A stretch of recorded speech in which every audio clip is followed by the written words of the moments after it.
जय श्री श्याम भक्तों, कैसे हैं आप सब भक्तों। आज है भादवे महीने की चतुर्थी तिथि। 12 महीने की चतुर्थी तिथि आती है, हर महीने की जाती है। जैसे करवा चौथ का व्रत किया जाता है वैसे ही आज भी चतुर्थी तिथि है तो आज भी व्रत किया जाता है। सुबह एक पाटे के ऊपर जल का लोटा रखते हैं, चौथ माता बनाते हैं, कईयों के गोबर रख देते हैं और उसके बाद उनकी पूजा की जाती है। गेहूँ रखा जाता है गिलास के अंदर, उसके ऊपर गुड़ रखा जाता है, दक्षिणा रख दी जाती है और कथा सुनते हैं। कुछ मीठा बनाते हैं जैसे हलवा हो गया या फिर बाजार से आप कोई चीज़ मिठाई ले सकते हैं और उसके ऊपर रुपया रख के सासू जी को बायना निकाल करके देते हैं। ये विधि है। कहानी जरूर सुने। कहानी बीच में छोड़ करके नहीं उठना चाहिए। जैसे हम व्रत को नहीं तोड़ते हैं बीच में, वैसे कहानी भी बीच में छोड़ करके कभी भी नहीं जाना चाहिए। कहानी चौथ माता की सुन के उसके बाद गणेश जी की कहानी अवश्य सुननी चाहिए, नहीं तो जो है कथा पूरी नहीं होती है। भादवे माता की कथा हम सुनते हैं। चलिए शुरू करते हैं। बोलिए चौथ माता की जय, गणेश जी भगवान की जय। प्राचीन काल में एक बड़े प्रतापी राजा थे। उनका नाम नल था। उनकी अत्यंत रूपवती पत्नी थी, उसका नाम दमयंती था। राजा प्रजा का पालन मन लगाकर करते थे, अतः वे स्वयं सुखी थे और प्रजा भी पूर्ण सुखी थी। किसी प्रकार का कोई दुख नहीं था। पर किसी शापवश राजा नल विपत्तियों की बाढ़ में बह गई। उन पर इतनी विपत्तियां पड़ी जिनकी कोई गणना नहीं। उनके हाथी खाने में अनेक मदमस्त हाथी थे जिन्हें चोर चुरा ले गए। घुड़साल के सभी घोड़ों को चोर चुरा ले गए। डाकुओं ने उनके महल पर धावा बोला और सब कुछ लूटकर आग लगा दी। बचा कुचा सब स्वाहा हो गया। ज्यों त्यों कुछ संभले तो जुआ खेलकर सब नष्ट हो गया। विपत्तियों की सीमा ही लंघ गई। राजा रानी नगर छोड़कर राज्य से बाहर हो गई। जंगल जंगल घूमने लगे। पति पत्नी एक तेली के यहां पहुंचे। तेली ने दोनों को आश्रय दिया।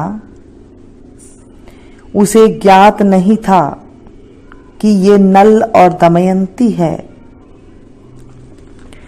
नल को कोल्लू का बैल को हाँकने का काम सौंपा और दमयंती को सरसों साफ करने का।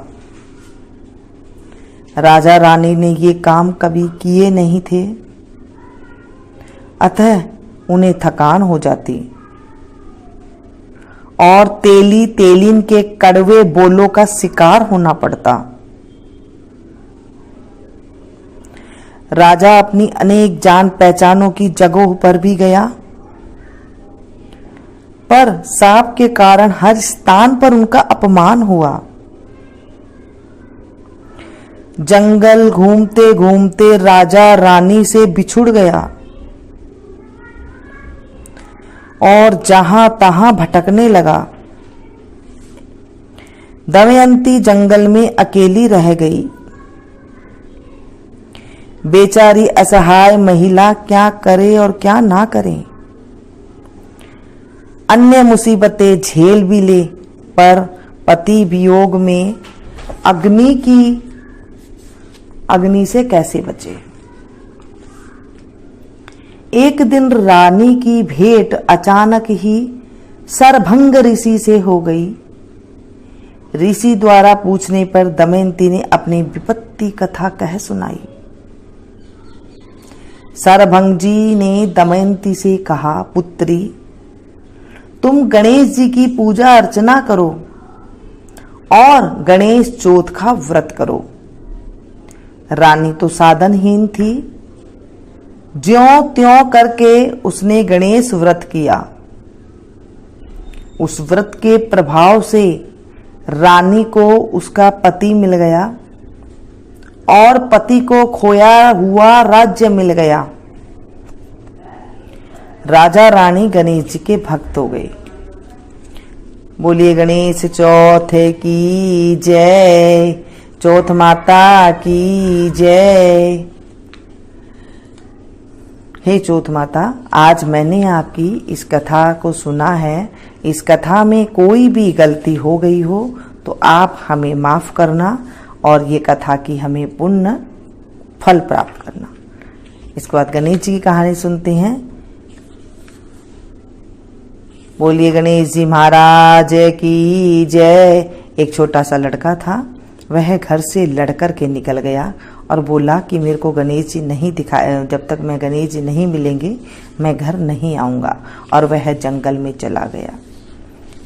गणेश जी ने सोचा कि ये मेरे नाम से घर से निकला है, अगर मैं इसको नहीं संभालूंगा तो मुझे कलयुग में कौन पूछेगा। गणेश जी जंगल में उस लड़के के सामने आकर के प्रकट हो गए और बोले, बेटा तू कहाँ जा रहा है? उसने कहा, मैं गणेश जी से मिलने जा रहा हूँ। उसने कहा, मैं ही। गणेश जी ने कहा कि मैं ही गणेश जी हूँ, बोल तुझे क्या चाहिए। बच्चे ने कहा कि मुझे तो कुछ मांगना ही नहीं आता। उसने गणेश जी ने कहा कि नहीं, एक बार तो मांग ले। वह लड़का बोला, क्या मांगूं? अन्न हो, धन हो, हाथी की सवारी हो, महल बैठी स्त्री ऐसी जैसे फूल गुलाब का। तो विधायक जी बोले कि लड़के, तूने तो सब कुछ ही मांग लिया।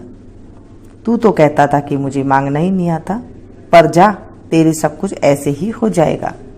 फिर वह लड़का घर आया तो देखा कि एक छोटी सी बहू चौकी पर बैठी है और घर में बहुत धन हो गया है।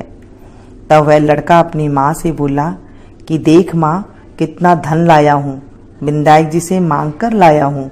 हे विधायक जी महाराज, जैसे उस लड़के को धन दिया वैसे सबको देना, कहते को सुनते को हुंकारा भरते को परिवार को देना। हे गणेश जी महाराज, हमारी रक्षा करना। इस तरह से कथा करने के बाद जो बायना था उस पे हाथ फेर लें और हाथ फेर के सासू जी को दे दें। जो हमने गेहूं और गुड़ रखा था उसे आप पंडिताइन को दे दें, ब्राह्मणों को दे सकते हैं। और उसके बाद जो जल का लोटा है उसे सूर्य भगवान को दें और उसके बाद उसी को भर करके रख देते हैं।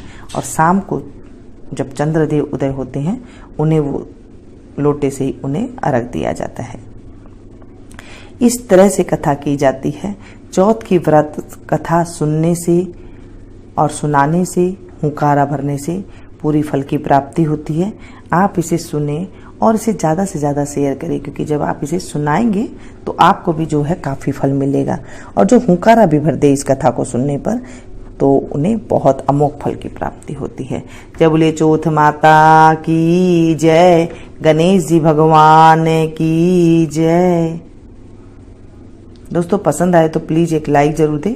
इसे ज़्यादा से ज़्यादा अपनों के साथ शेयर कीजिएगा ताकि मुझे आगे बढ़ने में आपका सपोर्ट मिल सके। मिलती हूँ फिर से एक नई कथा के साथ, नई जानकारी के साथ। तब तक आप लोग देखते रहिए मीनू संगीत। Thank you.